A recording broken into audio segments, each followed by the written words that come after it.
ابھی حضرت مفتی تقی عثمانی صاحب دامت برکاتہم نے ایک بیان کیا، اس میں بتایا کہ امام ابو حنیفہ کی کرامت تھی کہ وضو کے پانی سے ان کو گناہ دھلتے ہوئے نظر آتے تھے. اس پہ وہ مشہور زمانہ فتنہ نے باقاعدہ قہقے لگا کے ہنسائے. وہ اتنے بڑے عالم جن کی حرمین کے ائمہ ان کا احترام کرتے ہیں، ان کے استقبال میں کھڑے ہو جاتے ہیں. ابھی کچھ وقت پہلے انہوں نے درس دیا حضرت مفتی تقی عثمانی صاحب نے، جس میں مسجد نبوی کے امام بھی اس درس میں شریک اور مسجد حرام کے امام بھی اور عرب کے بڑے بڑے علماء. 5 سال حضرت مفتی تقی عثمانی صاحب مکہ اور جدہ کی جو کمیٹی ہے نا، جس میں کئی ممالک کے علماء ہیں، ان کے سربراہ تھے. اور سعودیہ کے جو مکہ کے رئیس تھے وہ حضرت مفتی تقی صاحب کے نائب تھے. عرب کسی کو اپنا امیر اتنے آرام سے تسلیم نہیں کرتے. عرب میں عصبیت بہت ہے، لسانیت بہت ہے. حضرت مفتی تقی عثمانی صاحب نے اپنے تقوی اور علم کا لوہا منوایا ہے، مانا ہے انہوں نے کہ بھائی یہ اس معاملے میں امیر ہے. اس کا ایک انجینئر مذاق اڑا رہا ہے اتنے بڑے عالم کا اور ہنس رہا ہے تکبرانہ ہنسی کے ساتھ. تمہاری اوقات کیا، تم ان کے ٹخنے کے برابر نہیں ہو. اور نیچے میں نے لوگوں کے کمنٹس دیکھے، سب اس کو اپریشیٹ کر رہے ہیں کہ لگے رہو ان مولویوں کو لگام دے کے رکھو. تو بھائی آپ جاہل ہو. یہ کرامتاً ممکن ہے کہ کسی کو گناہ دھلتے ہوئے نظر آ جائے، کرامت ہے. کرامت کی نسبت کس کی طرف ہوتی ہے؟ اللہ کی طرف. تو بہت سارے علماء سے ایسی کرامتیں منقول ہیں. تبھی میں کہتا ہوں سامنے ایک دفعہ بٹھا دو، ایک دفعہ بٹھا دو. میں امام بخاری کی کرامتیں نکال کے دکھاؤں گا. فضائل اعمال کے جن واقعات پر تم ہنستے ہو نا، لوگوں کا مذاق اڑاتے ہو فضائل اعمال کا، میں بتاؤں گا انشاءاللہ فضائل اعمال کی یہ کرامتیں کن کتابوں میں ہیں. صحیح ہے نا؟ ان کتابوں کے مؤلفین کا مذاق اڑاؤ تم. ان میں بہت سے محدثین ہیں، تم نے ان کا مذاق اڑانا شروع کر دیا تو تمہیں بخاری مسلم سے بھی ہاتھ دھونے پڑ جائیں گے. تمہیں پتہ ہی نہیں کم بخت، تمہیں کرامت کا مطلب ہی نہیں پتا کرامت کیا ہوتی ہے. کرامتوں کا وجود تو قرآن سے بھی ثابت. دیکھو یہودی اسی وجہ سے حضرت مریم کو زانی کہتے ہیں کہ بغیر شوہر کے اولاد نہیں ہو سکتی. وہ بھی اسی طرح ٹھٹھا کر کے ہنسا کرتے تھے، یہ کیسے ممکن ہے بھائی بغیر شوہر کے عورت کے اولاد ہوگا ہی نہیں، نہیں یہ زانیہ ہے معاذ اللہ. اللہ نے دلائل معجزے قائم کر دیے. یہودی آج تک حضرت مریم کو کیا کہہ رہے ہیں؟ بولو بھائی. جبکہ اللہ کہہ رہے کہ اللہ اپنی قدرت سے جب آدم کو باپ اور ماں کے بغیر پیدا کر سکتا ہے تو عورت کو شوہر کے بغیر بیٹا کیوں نہیں دے سکتا؟ لیکن اللہ کے ذمے ہے کہ اس کو ثابت کرے. اللہ نے ثابت کیا. حالانکہ حضرت مریم پیغمبر بولو بھائی نہیں ہے.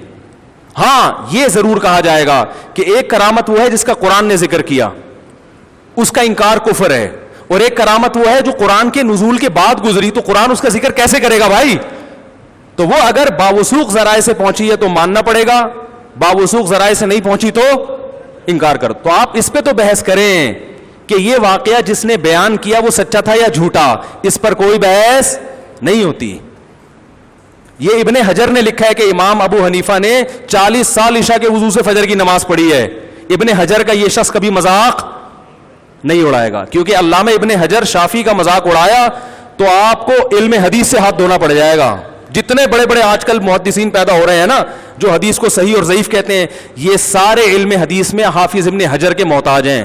علامہ البانی کی جتنی تحقیقات ہیں ساری حافظ ابن حجر سے لی ہوئی ہیں. انہوں نے بہت کچھ ابن حجر کی تقلید میں کیا. انہوں نے، وہ شافعی بھی تھے، ساری دنیا کو پتہ ہے شافعی مسلک کو فالو کرتے تھے. وہ انہوں نے بھی ایسی کرامتیں ذکر کی ہیں. ان کا کبھی مذاق، جہاں کسی عالم دیوبند کا یا بریلوی عالم کا نام آ جائے گا ان کو مذاق اڑانے کا موقع.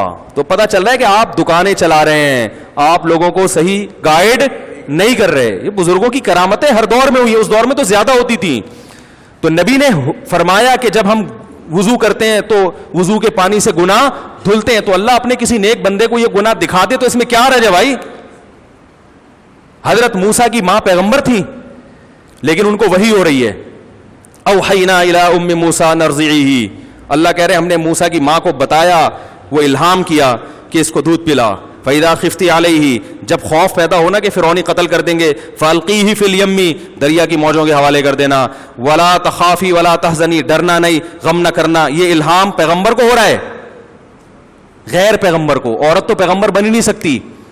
اور ایسا پکا الہام تھا کہ قرآن کہہ رہا ہے انا رادوہ الیک، اے موسیٰ کی ماں غم نہ کرنا، ہم اسے تیری گود میں پہنچا کے چھوڑیں گے اور اسے پیغمبر بنا کے چھوڑیں گے. اور پھر حرمنا علیہ المراضع، فرعون کے محل میں دودھ حرام ہو گیا اس کے اوپر. وہ بچے کو واپس گھما کے لے کر آئی، ماں کی چھاتیوں سے منہ لگایا، دودھ پینا شروع کر دیا. اللہ فرماتے ہیں ہم نے یہ اس لیے کیا تاکہ موسیٰ کی ماں کو یقین ہو جائے ان وعد اللہ حق، کہ اللہ کا وعدہ سچا ہے. پتہ چلا الہام اتنا طاقتور تھا کہ ان کو یقین ہو گیا کہ یہ کس کی طرف سے ہے، من جانب اللہ. تو قرآن سے پتہ چلتا ہے کہ غیر نبی کو ایسا الہام ہو سکتا ہے جس میں اس کو یقین ہو جائے کہ یہ کس کی طرف سے ہے، اللہ کی طرف سے.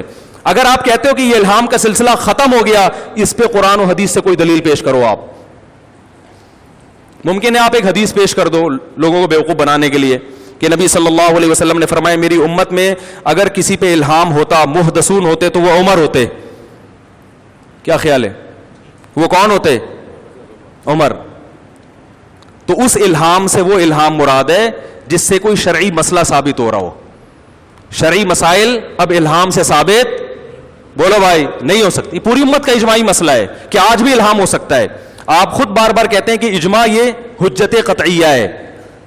کوئی ایک عالم ایسا نہیں گزرا جس نے اس 1400 سال میں جس نے یہ کہا کہ اب الہام کا دروازہ بند ہو گیا. ہاں، دو چیزیں الہام میں کہ اس سے شرعی مسئلہ ثابت نہیں ہوگا. شرعی مسئلے کے لیے قرآن و سنت دیکھنا پڑے گا. یعنی کوئی کہے مجھے الہام ہوا ہے کہ جی وہ داڑھی کاٹ لوں، تو یہ الہام معتبر نہیں ہے، یہ شیطانی الہام ہے. نمبر 2، الہام جس پر ہو رہا ہے اس کو اگر اللہ کی طرف سے ایسے قرائن مل گئے کہ اس کو یقین ہو گیا کہ اللہ کی طرف سے، تو اس کے حق میں حجت ہے. دوسرے کے حق میں حجت، کیونکہ ہمیں کیا پتا سچ بول رہا ہے کہ جھوٹ بول رہا ہے. تو اگر کوئی شرعی مسئلہ ثابت نہیں ہو رہا، بیان کرنے والا بھی ثقہ ہے اور جس کے ساتھ پیش آ رہا ہے اس کو بھی امت ولی اللہ مانتی ہے. امام حنیفہ کو تو آپ بھی ولی اللہ مانتے ہو، ساری دنیا مانتی ہے. تو پھر بلا وجہ انکار کرنا اور انکار کرتے ہوئے مذاق اڑانا، اور ایسے موقع پہ مذاق اڑانا کہ اس کو نقل ایک ملک کے بڑے نامور عالم کر رہے ہیں جن کو پوری دنیا مانتی ہے، تو یہ آپ کے فرعون اور متکبر ہونے کی دلیل ہے. اور ایسے لوگ جب اوپر جاتے ہیں اتنی سپیڈ کے ساتھ اللہ ان کو ذلیل کرتا ہے اور ایسا لگ رہا ہے کہ اللہ نے کرنا شروع کر دیا.